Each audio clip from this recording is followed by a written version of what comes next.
Good afternoon, everyone. It's your boy, my hero, the best young football analyst. So if you're new to this page, please do subscribe and hit the like button. So today's game will be Young Africans versus Mamelodi Sundowns. Tanzania versus South Africa. An amateur team in Africa versus the African Giants. Let's be honest. Young Africans is an amateur team in Africa. It's a growing team. They were in the final of the CAF Confed and they lost. So it's a team that is growing and it's growing very fast. It's growing very fast. In the next few years, if they carry on with like this, they might be in the top in discussion of the best teams in Africa, because they will play the African Football League. And if they perform this way, they perform against Sundowns, which are the defending champions of the African Football League, that will play in 2024. Yes, later in 2024, it will play the African Football League. They might reach the final or even win it. I always say, in football, you might have top quality, I don't care. For me, as long as I've got 11 players, 11 warriors, 11 fighters, 11 players, 11 soldiers, I can win anything as long as I've got 11 players. Because I believe if they have Tebo Komukana Sundowns and Young Africans have got Mkude is a midfielder that has never, maybe it was his first time meeting Mukwena. Both of them have never met. So who's to say that Mukwena is better than me? We will sit in the midfield battle. So that's how football is supposed to be played. And that's how football was played a long time ago. You saw the likes of Pirates defeating Man City. You saw the likes of Chiefs defeating Man United. You saw the likes of Bafana defeating France, drawing against Spain 3-3 back in those times. Because why? Football was not based on who you are. It was based on how you play it. So the likes of Skaran, Gobert, Sets, Vilakazi, all those types of players who played during the time did not care if they're facing Pirates, Man United, Tottenham Hotspurs. All they cared about is that we're going to play football. And that's why they defeated those teams. You saw Bafana defeating France 2-1 in the 2010 World Cup, with likes of Chabalala, all those types of players, Teko Modise. They did not care if Zidane is there. They did not care if Hugo Lloris is the goalkeeper. All they cared about is winning this, is qualifying for the knockout stages. But too sad we didn't. So yeah, the game itself, finally, it was a competitive goalless draw. Young Africans gave too much respect to Sundowns. They could have went head-to-head with Sundowns because they wanted to play in the season and it worked. They just needed to convert their goals. As I've said, they just needed to convert their goals because Young Africans on transition, they were very dangerous. They were very dangerous on transition. Even Sundowns couldn't handle them. As much as Sundowns were able to get 70% ball possession, yes, 60%. Sundowns were able to get 60% possession and 40% ball possession for Young Africans. This shows that the transition play of Young Africans was working. It was working. Mkude, when Africans came with a formation of 5-3-2, they came in that formation. Sundowns came with the usual formation of 4-3-2-1. Honestly, the absence of Timazana was felt by Sundowns. They should have tried to somehow, I don't know what happened, why they didn't start Zwane, but that's the kind of mistakes that Ronaldo made. He should have started Timazana because Allende wasn't the Allende that we know. And just because you perform in the South African Premier League, that doesn't mean you'll perform in the CAF, because now this is the knockout stages of the CAF, which means each and every team ends its way into the CAF knockout stages. So that means that team is a quality team. This is not a group stages team like the likes of that is this team they faced. I don't know, it's from Burundi. So including the group stages. So Bangani Zungu, they didn't perform. They didn't come. He played a little bit, but he was not able to shield his defense. That's why the Young Africans were able to string passes behind the Sundowns defense. Honestly, he didn't play well, and he knows it himself. He knows he could have done better, Bangani Zungu. And one of my problems is that how come you put Mudau? There are matches where you can put Mudau. There are matches that you cannot put Mudau. You put Mudau because you want to defend everything coming on the right hand side. You put Morena because you want to create better chances going forward. Yes, you can put Morena right wing, but you've got Lodge, who was absolutely good in this game. He was very good in this game. The way he was those passes he was making, those hold up play in the midfield, the way with those runs he was making, also they were very good. They were very good. A fantastic performance from him, but Ribeiro was much better. Ribeiro was much better. So I feel like coach should have started Morena, because Morena was gonna give him that diagonal play that he usually gives in.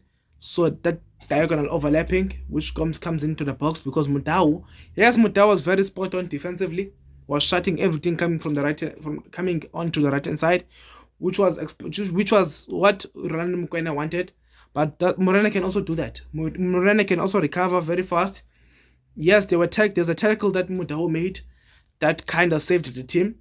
And as you guys can see in the video below, I don't know these players. I tried to look at them, but I couldn't. It's a player that starts the build up.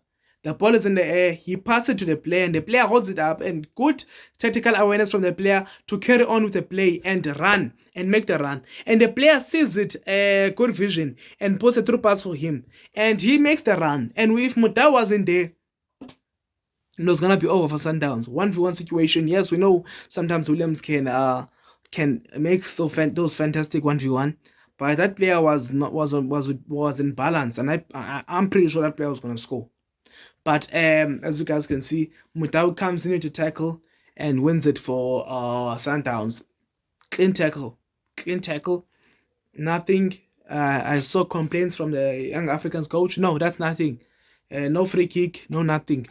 If it was a foul, it's gonna be a free kick, not a penalty. I don't know why they're exaggerating, but a good tackle from Mudau. So yes, Mudau did play a crucial role in that. Maybe if Mudau wasn't there, Morena was there, that was not gonna happen. Maybe Morena was not gonna be able to save Sundowns in that situation. But we don't know football. We've seen Morena do that countless times, but Morena at most times, since he's fast, he's able to get in ahead of the player and take the ball, then attack. So I feel like Morena was much needed in this game. Should have started the game, even if Mutau starts it, but maybe started ahead of Shalile. Shalile is a huge concern. He's a huge concern, Shalile, because if we're being honest, Shalile is off. He's not dead, but he's off. Yes, there is a time he will rise again, but for now he's off, and I believe coach needs to accept this and play a false 9 and play a striker. Maybe play Morena as a false 9, play Ribeiro as a false 9. You could have played Ribeiro as a false 9, put Lodge left winger, put Ribeiro false 9 because he's been your top goal scorer throughout the season, and put Lodge and put Morena right wing. If you don't want to put Morena right as a right back, Morena he's one of those players that should have started the game. And as for Young Africans, I like how they were playing their transition. They didn't care about passes and ball possession. They had 259 passes alongside with 10 shots and 2 were on target. So you look at Sundowns. Sundowns my mistake. Young Africans had 7 shots, 4 were on target, and they had 259 passes. They had 259 passes. So and Sundowns had 10 shots, 2 were on target. So that shows how Sundowns were played out in this game. Sundowns was not the Sundowns that we know. That the Sundowns that creates play. The Sundowns that builds the play, that builds the ball from the back. The Sundowns that dominates the midfield fully. Because as much as Sundowns were dominating the midfield, judging from the ball position, 60% ball position, that's not how it was in the game. In the game, Young Africans were pressing. They were not backing the pass just because they got 40% ball position and were playing on transition in most times. The chances that Young Africans were getting, they were stringing passes through the defense of Sundowns. Nkute was brilliant throughout this game. Nkute, the midfielder of Young Africans. He's a good passer. The way he is able to hold up the ball and he has a great vision. He's able to see the players making the run. And Young African players make good runs, but they don't take and convert their chances. Because there's this one chance where Mkute and Mzizi, I think it's Mzizi, if not Mzizi, yes, Mzizi. Mkute was able to hold up the ball and saw the run of Mzize. But the fact that no one was pressed, as you guys can see, there are 3 Young African players in the midfield. Since when you see Sundowns play like this, and most times Sundowns will press you in the midfield until you die. until you die.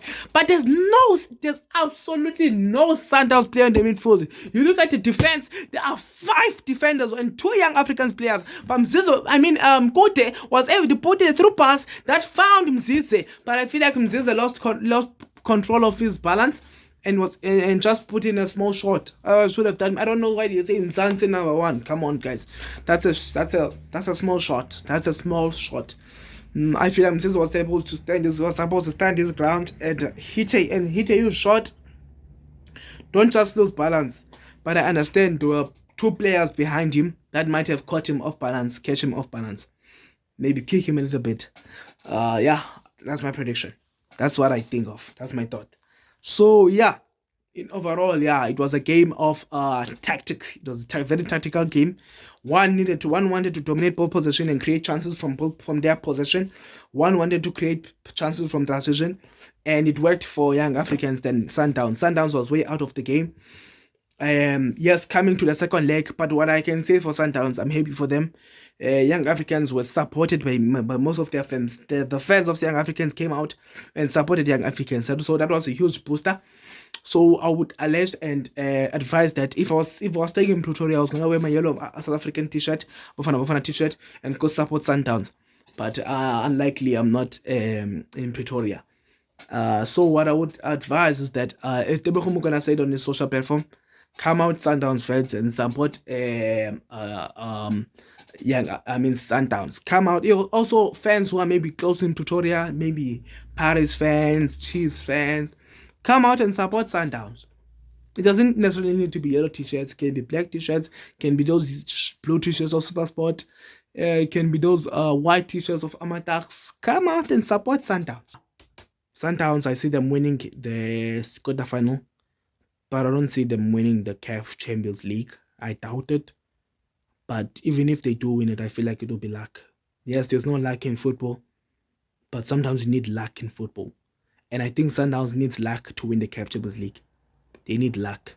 They've got the players to win it, but they don't have the tactical approach to win it. A good tactical approach to win it. They've got a good tactical team, but the approach sometimes is just poor from the Sundowns tactical team. And if they will carry on using Shalile, it will be one of the reasons why they don't win the CAF Champions League. So without that being said, I would like to thank you guys for watching, and please do subscribe and hit the like button. Peace out.